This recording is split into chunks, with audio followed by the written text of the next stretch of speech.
Welcome to our channel Broadway Academy.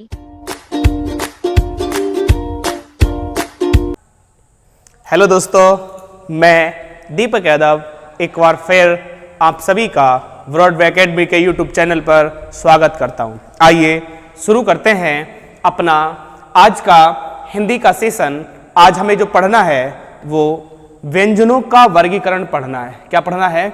व्यंजनों का वर्गीकरण। इससे पहली संख्या में मैंने आपको बता दिया था कि हमें किस तरीके से व्यंजन पढ़ने हैं। व्यंजनों की संख्या का वर्गीकरण मैंने आपको बताया था कि क्या व्यंजनों की संख्या का वर्गीकरण होता है। ठीक है, चलिए, तो सबसे पहले हमने पढ़ा था कि अपने जो वर्गीय या जो अपने स्पर्शी व्यंजन होते हैं हमें उनके बारे में पढ़ना है। उसके बाद में हमें अंतस्थ के बारे में पढ़ना है। उसके बाद हमें ऊष्म या संघर्षी व्यंजनों के बारे में पढ़ना है। इसी तरीके से हम अपनी कड़ी को आगे जोड़ते रहेंगे और तब तक आप हमारे साथ लगे रहिए और देखते रहिए ब्रॉडवे एकेडमी ठाकुर द्वारा। ठीक है, चलिए भाई, तो आप हेडिंग लगा लीजिए व्यंजनों का वर्गीकरण। व्यंजनों का वर्गीकरण, व्यंजनों का वर्गीकरण। ठीक है भाई, चलिए, व्यंजनों का वर्गीकरण है। व्यंजन क्या होते हैं मैंने आपको बता दिया था।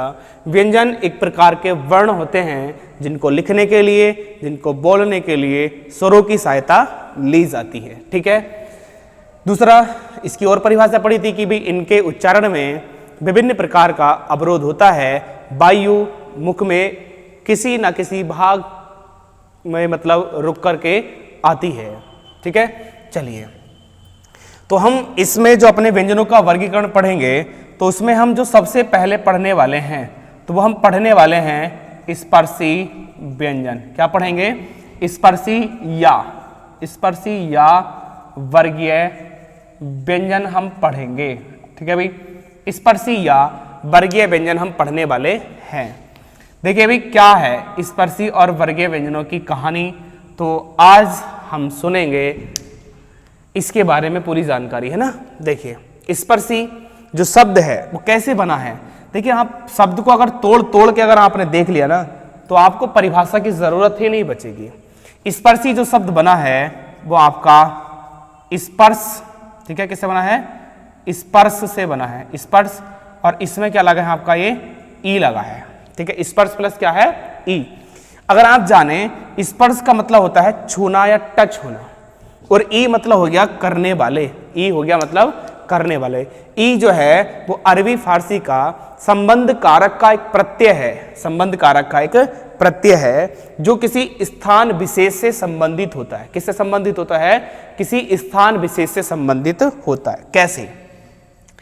जैसे मैंने कहा कि भी जो नेपाल में रहते हैं हम उनको क्या बोल देते हैं? नेपाली। तो स्थान से जुड़ा कि नहीं जुड़ा? ऐसी जो जापान में रहते हैं हम उनको क्या बोल देते हैं? जापानी। ऐसी जो बिहार में रहते हैं हम उनको क्या बोल देते हैं? बिहारी। और आपने सुना होगा कि जब हिंदी शब्द की व्युत्पत्ति हुई तो शुरू में जो इसका अर्थ था वो था हिंद देश के निवासी। हिंद देश के निवासी, क्योंकि ये भी तो हिंद प्लस किससे बना था? ई से बना था। तो इसका जो आरंभिक अर्थ था हिंदी का वो भी ये था, अपना संबंध कारक का प्रत्यय जुड़ा था ये अरबी फारसी भाषा का। ठीक है, तो स्पर्शी का अर्थ हो गया स्पर्श करने वाले। ठीक है, ये बात आप जाने हैं स्पर्शी के बारे में।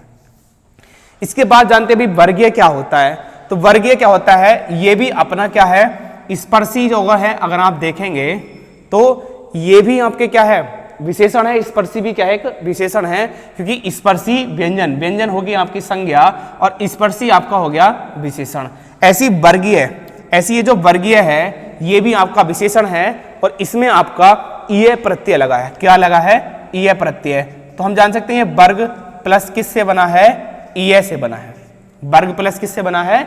ईय से बना है। तो कह सकते हैं वर्ग और ईय मतलब रहने वाला, वर्ग में रहने वाला।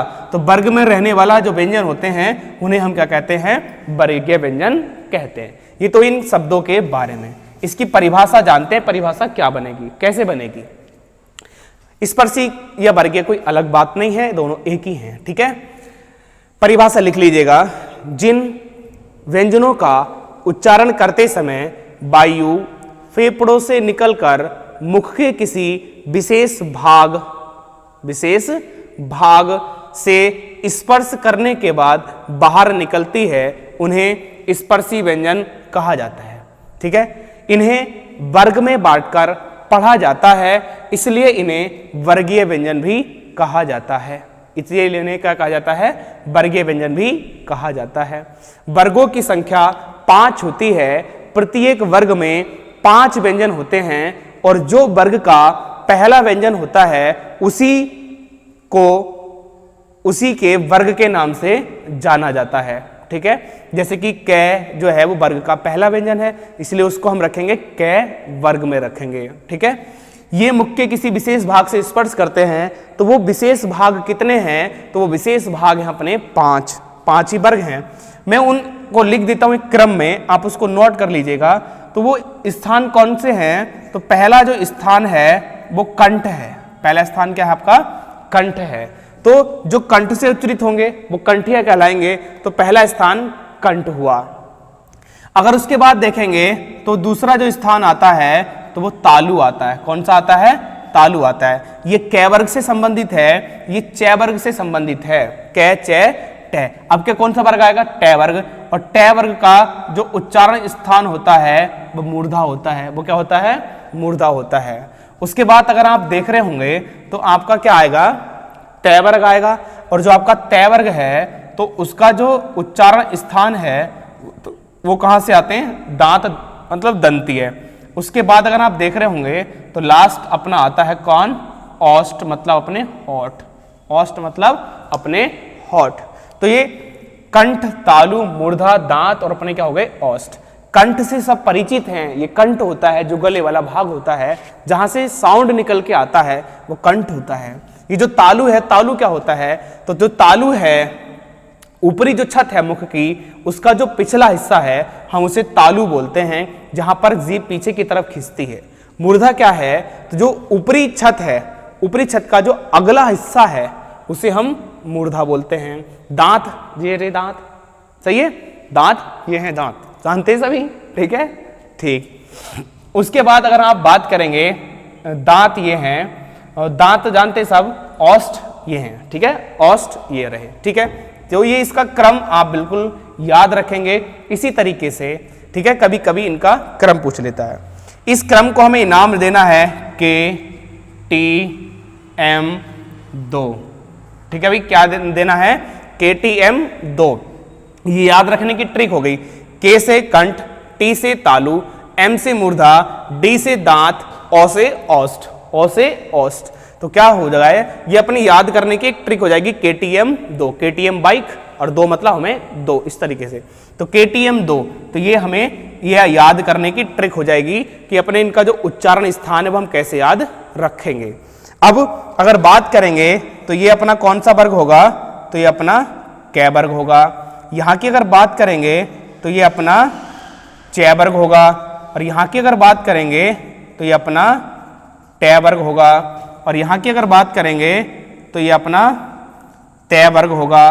और यहाँ की अगर बात करेंगे तो ये अपना प वर्ग होगा। कौन सा वर्ग होगा? प वर्ग होगा। तो ये आपका उच्चारण स्थान प्लस वर्गों का जो स्थान है वो आपको बहुत ही आसानी से याद हो जाएगा। ठीक है, कंठ, तालु, मूर्धा, दांत, ओष्ठ, या आप KTM2 याद रख सकते हैं। ठीक है, और पहले आता है कंठ वर्ग, पहले आता है कै वर्ग, फिर आता है च वर्ग, फिर आता है ट वर्ग, फिर आता है त वर्ग, फिर आता है प वर्ग। तो पहला वर्ग कौन सा हुआ? कै। अंतिम वर्ग कौन सा हुआ? प। कहानी बिल्कुल समाप्त। मध्य वर्ग कौन सा हुआ? तो मध्य वर्ग अपना होता है ट। ठीक है, चलिए अब इसमें कौन कौन से व्यंजन आते हैं वो इसके बारे में हम जानते हैं। ये जैसा कि आप सभी जानते हैं, स्पर्शी या वर्गीय व्यंजन जो होते हैं वो 25 होते हैं और एक वर्ग में केवल 5 व्यंजन रखे जाते हैं। एक वर्ग में केवल 5 व्यंजन रखे जाते हैं। मैं ऊपर साफ कर देता हूं, ठीक है, ताकि स्पेस मिल जाए। चलिए, ये आपके उच्चारण स्थान प्लस क्रम और इनका क्रम इसी तरीके से आप याद रखेंगे। कभी कभी क्या होता है कि जो अच्छी लेवल की जो परीक्षाएं होती हैं वहां पे अपना क्रम को वो पूछ लेता है। ठीक है, चलिए वर्गीकरण तो हम पढ़ ही रहे हैं। तो अब हमें जो पढ़ रहे हैं वो अपने स्पर्शी व्यंजन पढ़ रहे हैं। परिभाषा आपने जान ली, जहां भी दिक्कत हो जरूर बताइएगा। स्पर्शी व्यंजन, ठीक है, स्पर्शी व्यंजन। संख्या कितनी होती है, मैं यहाँ एक बार फिर से लिख देता हूं, संख्या 25 होती है। इन्हीं को हम वर्गीय व्यंजन कहते हैं।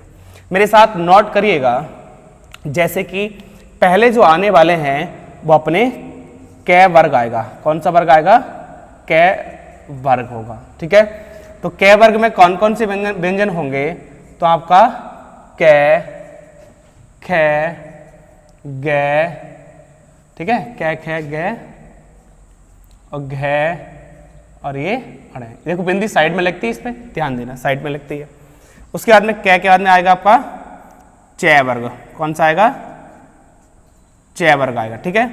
चै में आप देखेंगे तो ये आपका चै होगा और ये आपका छह होगा, ये जय होगा, ये आपका झय होगा और ये आपका उय होगा, है ना, ठीक।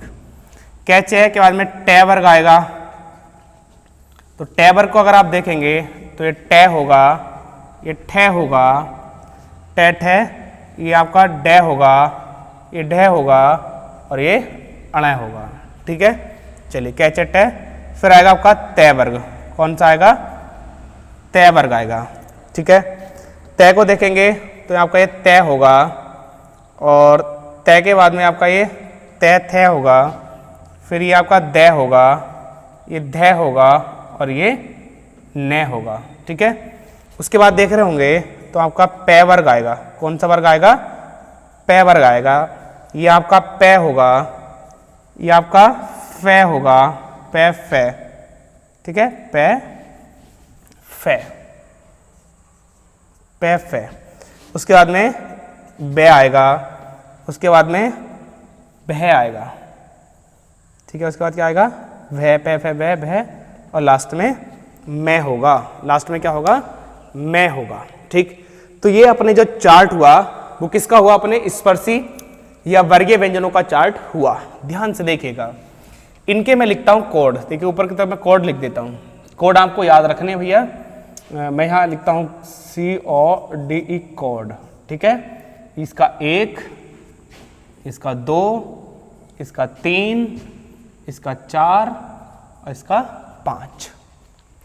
इसका मतलब ये हुआ कि कोड का मतलब क्या है, जो 1 के नीचे आ गए सबका कोड 1 हो गया, जिसके ये जो 2 के नीचे आ गए सबका कोड 2 हो गया, जो 3 के नीचे आ गए सबका कोड 3 हो गया, जो 4 के नीचे आ गए सबका कोड 4 हो गया, जो 5 के नीचे आ गए सबका कोड 5 हो गया, ठीक है। पहली बात, वर्ग का पहला व्यंजन कै और वर्ग में जो आपका वर्गीय व्यंजनों में जो अंतिम व्यंजन है वो मैं है। तो मैं कह सकता हूं कि भाई अपनी जो स्पर्शी व्यंजन शुरू होते हैं वो कैसे शुरू होते हैं और कहां तक जाते हैं, मैं तक जाते हैं।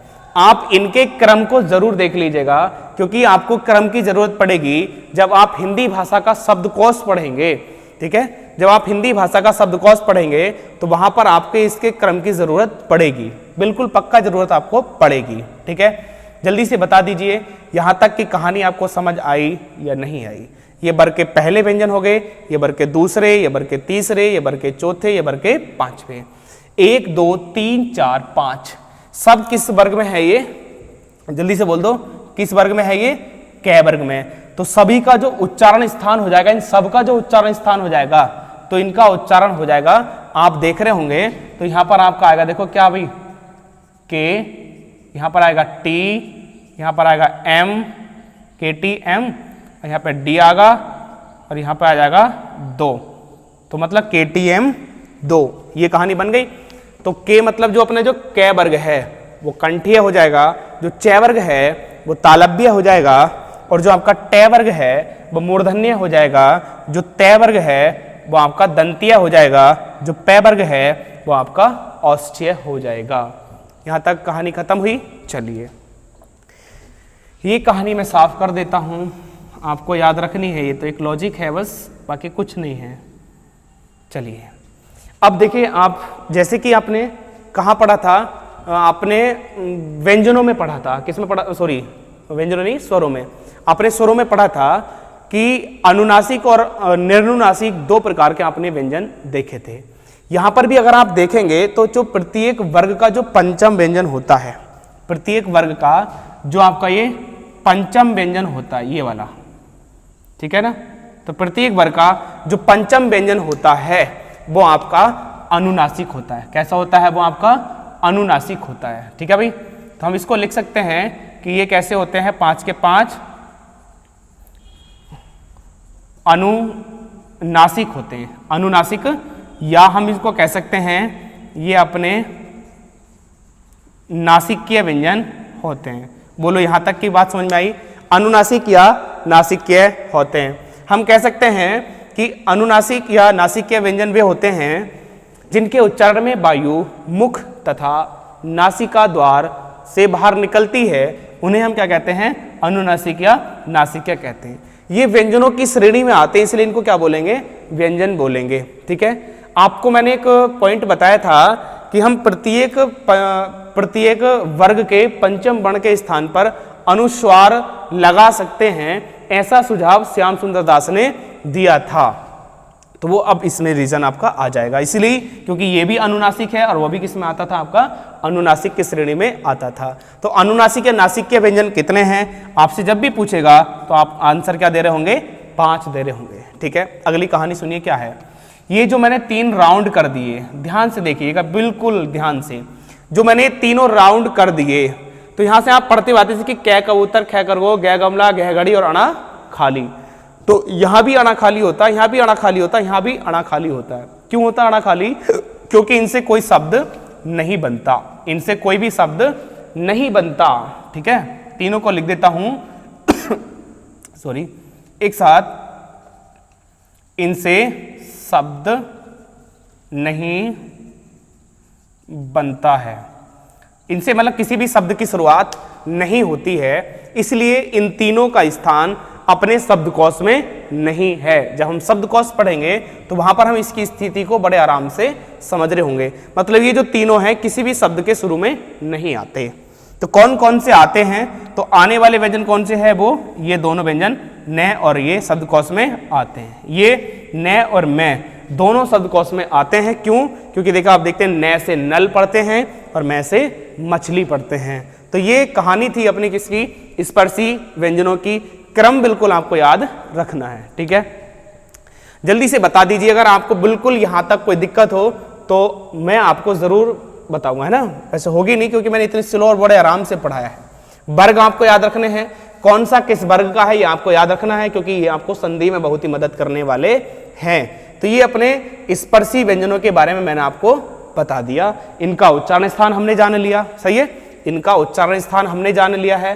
क्या होता है, वर्ग कितने होते हैं, कौन सा किस वर्ग में आता है और उस वर्ग में वो कौन से क्रमांक पे आता है ना, ये सारी बातें हमने जान ली हैं। ठीक, चलिए अभी मैं आपको स्पर्शी व्यंजनों के बारे में और भी जो बातें हैं वो मैं आपको बताता हूं। ठीक है, और भी बातें जो बताता हूं वो आपके स्पर्शी व्यंजनों के बारे में ही पहले मैं आपको बताता हूं। तो बोलिए मैं इसको साफ कर दूं, यहां तक कोई दिक्कत नहीं। एक बात और समझ लीजिएगा, देखिए ये जो आपका चय वर्ग है, ये जो आपका कौन सा वर्ग है? चय। तो कुछ जो वैज्ञानिक कह सकते हैं या विद्वान कह सकते हैं, सॉरी वैज्ञानिक नहीं विद्वान, तो कुछ विद्वानों ने चय वर्ग को क्या माना है? स्पर्श संघर्षी माना है। नोट कर लीजिएगा बिल्कुल, ये जो चय वर्ग है तो चय वर्ग को कुछ विद्वानों ने स्पर्श संघर्षी माना है। स्पर्श संघर्षी का मतलब हुआ कि वो स्पर्शी भी हैं और वो संघर्षी हैं। तो जो चय वर्ग है इसको हम स्पर्श संघर्षी व्यंजन कहते हैं। कौन से व्यंजन कहते हैं? स्पर्श संघर्षी व्यंजन कहते हैं। ठीक, एक बात और नोट कर लीजिएगा, ये जो आपका टय वर्ग है, जो आपका टय वर्ग है, तो टय वर्ग के जो व्यंजन आते हैं हम इनको ओज वर्ण बोलते हैं। क्या बोलते हैं? ओज वर्ण। ओज वर्ण का मतलब यह है कि जब हम इनका उच्चारण करते हैं या जब हम जिस कविता में इन वर्णों का प्रयोग सबसे ज्यादा होता है या जिन शब्दों में इन वर्णों का प्रयोग सबसे ज्यादा होता है वो क्या होते हैं? ओज मतलब उत्साहवर्धक वो होते हैं। कैसे होते हैं वो? उत्साहवर्धक होते हैं। तो इसलिए क्या होता है कि वीर रस की कविताओं में जो सबसे ज्यादा प्रयोग होता है वो टय वर्ग के व्यंजनों का होता है। किसमें होता है? टय वर्ग के व्यंजनों में होता है। और जो कवि भूषण थे तो कवि भूषण ने सबसे ज्यादा वीररस का प्रयोग किया है, वीररस का प्रयोग किया है। ठीक, बोलो यहां तक की बात क्लियर होगी। एक बात और समझ लीजिएगा, ये जो यहां पर दो व्यंजन अभी हम पढ़ेंगे तो उसके नीचे बिंदु है, ऐसे ही अपना इसके नीचे बिंदु है, तो ये दो अभी हम अलग पढ़ेंगे और इन दो को हम कहते हैं उच्छिप्त या द्विगुण व्यंजन। द्विगुण इसीलिए कहते हैं क्योंकि देखो ये एक बार तो स्पर्शी में भी आ गए और एक बार ये उच्छिप्त में आएंगे, तो दो गुण इनके पास हैं, इसलिए हम इनको क्या बोलते हैं, द्विगुण व्यंजन बोलते हैं। बोलो यहां तक बात क्लियर हुई कि नहीं, जल्दी से बताओ, एकदम क्लियर। चलिए अब जो इनसे जुड़ी हुई और भी बातें हैं वो हम इसमें सीखते हैं। जल्दी से मैं इसको रफ करता हूं और आप हेडिंग डालिएगा अल्पप्राण तथा महाप्राण व्यंजन। हम मतलब इन्हीं स्पर्शी को फिर से बांटते हैं, किस आधार पर, अल्पप्राण महाप्राण और अघोष सघोष में जो हम बांटते हैं ना, घोषत्व के आधार पर या कह सकते हैं और अपना प्राणत्व के आधार पर जो हम अपने व्यंजनों को बांटते हैं, तो हम इन्हें भी बांट करके पढ़ने वाले हैं। तो पहला आप हेडिंग डाल लीजिएगा, इसी का हम वर्गीकरण कर रहे हैं, स्पर्शी व्यंजनों का ही हम फिर से वर्गीकरण कर रहे हैं। स्पर्शी को हमने फिर से बांटा, कैसे बांटा देखो, तो लिखेंगे घोषत्व के आधार पर स्पर्शी व्यंजनों का वर्गीकरण। ठीक है भाई, ये आप हेडिंग डाल लीजिएगा। ठीक है कि घोषत्व के आधार पर स्पर्शी व्यंजनों का वर्गीकरण। ठीक, जानिएगा क्या होता है घोषत्व। ये आपको व्यंजनों में भी देखा होगा आपने। घोषत्व जो शब्द है इसका शाब्दिक अर्थ अगर आप जानेंगे तो इसका शाब्दिक अर्थ होता है कंपन। क्या होता है, कंपन, या हम कह सकते हैं अनुनाद, या हम कह सकते हैं नाद, अनुनाद या नाद कह सकते हैं। ठीक है, ये इसका शाब्दिक अर्थ हुआ। मतलब जो अपनी स्वर तंत्री है, तो स्वर तंत्री में जो कंपन या जो अनुनाद या जो नाद होता है उसी को हम क्या कहते हैं, घोष कहते हैं, या उसको हम क्या कहते हैं, घोषत्व कहते हैं। ठीक है, ये हुई इसके बारे में। अगर आप देखें तो घोषत्व के आधार पर अगर हमने जो स्वर देखे थे तो घोषत्व के आधार पर सभी स्वर कैसे होते थे, सघोष, एक ही प्रकार के स्वर होते थे। लेकिन घोषत्व के आधार पर अगर हम देखें तो हमारे पास स्पर्शी व्यंजन भी दो प्रकार के होते हैं, है ना। घोषत्व के आधार पर स्पर्शी व्यंजन भी दो प्रकार के होते हैं, और जितने भी व्यंजन हैं तो हम अगर सारे व्यंजनों को घोषत्व के आधार पर अगर हम बांटें तो दो प्रकार के ही व्यंजन अपने पास मिलते हैं। कौन कौन से वो व्यंजन मिलते हैं जान लेते हैं, आइएगा। एक होते हैं अपने कौन से, अघोष व्यंजन। कौन से होते हैं, एक अघोष व्यंजन, और एक होते हैं सघोष व्यंजन। एक होते हैं सघोष, या इनको हम घोष भी कह देंगे, सघोष या घोष भी हम इनको कह देंगे। ठीक है भी, तो अघोष व्यंजन और एक सघोष व्यंजन, और सघोष को हम घोष व्यंजन भी कहते हैं।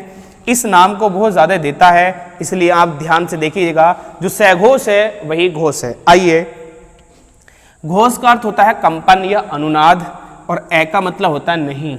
इसकी सीधी सी परिभाषा बनेगी कि भी जिन व्यंजनों का उच्चारण करते समय स्वर तंत्री में किसी भी प्रकार का कोई कंपन या कोई अनुनाद या कोई नाद नहीं होता है, उन्हें हम अघोष व्यंजन कहते हैं। ये इनकी परिभाषा हुई। सघोष की बात करें, स का मतलब होता है साथ में, घोष का मतलब होता है कंपन। ठीक, तो सीधी सी परिभाषा बनेगी कि जिन व्यंजनों का उच्चारण करते समय स्वर तंत्री में कंपन या अनुनाद या नाद होता है उन्हें सघोष या घोष व्यंजन कहा जाता है। नोट हो गया होगा। ठीक है, तो यहां पर हम शॉर्ट में अगर परिभाषा लिखना चाहें तो यहां हम देखेंगे कि यहां पर कंपन नहीं होता है, यहां पर कंपन नहीं होता है, जबकि अगर हम यहां की अगर बात करें तो यहां पर कंपन होता है, कंपन होता है। ठीक, अब कैसे पहचानेंगे, तो इसकी सीधी सी पहचान, आप इसका कोड लिख लीजिएगा, क्या लिख लीजिएगा? कोड। अगर हम एघोष का कोड देखेंगे तो एघोष का कोड होता है 12 और सैघोष का अगर हम कोड लिख रहे होंगे तो सैघोष का कोड होता है 3 4 5। ठीक है, क्या होता है? 3 4 5। इस 12 का मतलब ये है, जिसने पहली वीडियो नहीं देखी है वो कृपया करके जरूर देख लीजिएगा, बहुत फायदा मिलने वाला है। ठीक है, कोड मैंने आपको जो अभी स्पर्शी व्यंजन का जो वर्ग बना के दिखाए थे वहीं पे मैंने लिखे थे। तो हम कह सकते हैं प्रत्येक वर्ग का पहला और दूसरा, प्रत्येक वर्ग का पहला और दूसरा स्पर्शी व्यंजन जो होता है वो घोषत्व के आधार पर एघोष होता है, पहला और दूसरा। कै वर्ग की स्थिति को अगर हम देखें तो कै और खे दोनों कैसे होते हैं? अपने एघोष होते हैं। और अगर यहां पर देखें तो प्रत्येक वर्ग का तीसरा चौथा पांचवा, प्रत्येक वर्ग का तीसरा चौथा पांचवा जो व्यंजन होता है वो सैघोष या घोष होता है। अगर हम कै वर्ग में देखें कौन कौन से होंगे तो गै होगा और घै होगा और कौन होगा? ये ण होता है। ये 3 व्यंजन होते हैं।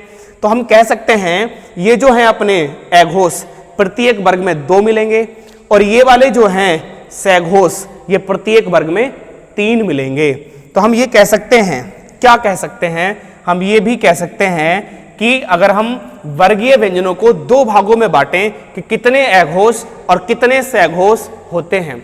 वर्गीय व्यंजन जो अपने हैं, जो ये 25 व्यंजन हैं, कितने व्यंजन होते हैं? जैसे ये स्पर्शी व्यंजन आप जानते हैं कि स्पर्शी व्यंजन ये 25 जो होते हैं, तो इन 25 को हम एघोष और सैघोष में अगर बांटें, एघोष और सैघोष में अगर बांटें तो कितने एघोष और कितने सैघोष होते हैं इसका निर्धारण हम करेंगे। कैसे? यहां से कैसे करेंगे? मैं इसको साफ करता हूं, देखो इसको साफ कर देता हूं, देख लीजिए। हम जानते हैं, अभी मैंने आपको बताया कि ये जो होंगे एघोष ये प्रत्येक वर्ग में कितने होंगे? 2 होंगे और वर्ग कितने होते हैं आपके पास? 5। तो हम कह सकते हैं इनकी संख्या कितनी होगी? 10। कितनी होगी? 10 होगी। बोलो ये बात समझ में आ गई? नहीं? ठीक। ये अगर हम देखें प्रत्येक वर्ग में कितने होंगे? 3 और वर्ग कितने होते हैं? 5। तो 5 से कितने हो गए? ये 15। कितने हो गए भाई? ये 15 हो गए। ठीक है, तो हम कह सकते हैं एघोष स्पर्शी की जो संख्या है, एघोष स्पर्शी की जो संख्या है वो अपनी 10 है और सैघोष स्पर्शी की जो संख्या है वो अपनी कितनी है? 15 है। ठीक है, यहां पर ये संख्या 10 है और यहां पर ये संख्या कितनी है? कितनी है? जल्दी से बताओ। 15 है। ठीक है, तो यहां तक की कहानी आपको बिल्कुल समझ में आ गई होगी। ठीक, अगर हम ये देखें कि इनमें क्वेश्चन और किस तरीके से पूछ सकता है संख्या को लेकर, एक वीडियो में आपकी संख्या से संबंधित ही बनाऊंगा, लेकिन आप थोड़ा सा समझिएगा। एक क्वेश्चन मैं आपके लिए देता हूं, आप उसको जरा बताइएगा। क्वेश्चन ये है कि कितने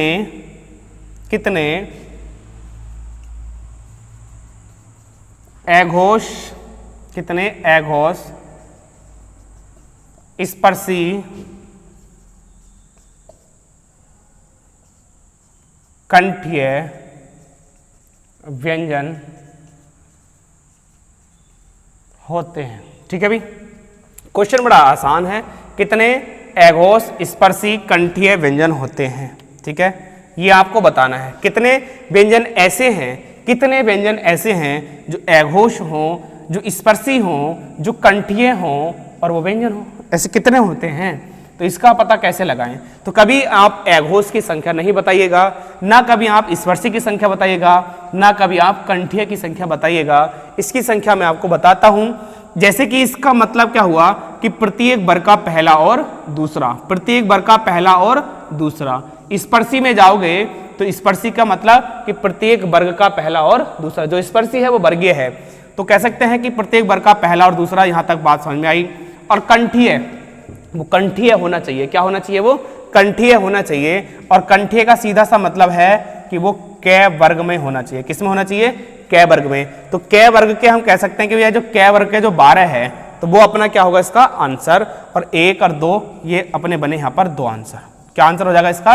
2। तो कितने होते हैं? 2 होते हैं। क्वेश्चन पूछेगा कौन कौन से होते हैं, तो एक कै होता है और एक ख होता है। एक कै होता है और एक ख होता है। ठीक है, चलिए आज के लिए इतना ही। मिलते हैं इससे अपनी अगली वीडियो में। तब तक आप देखते रहिए ब्रॉडवे एकेडमी ठाकुर द्वारा। जय हिंद, जय भारत।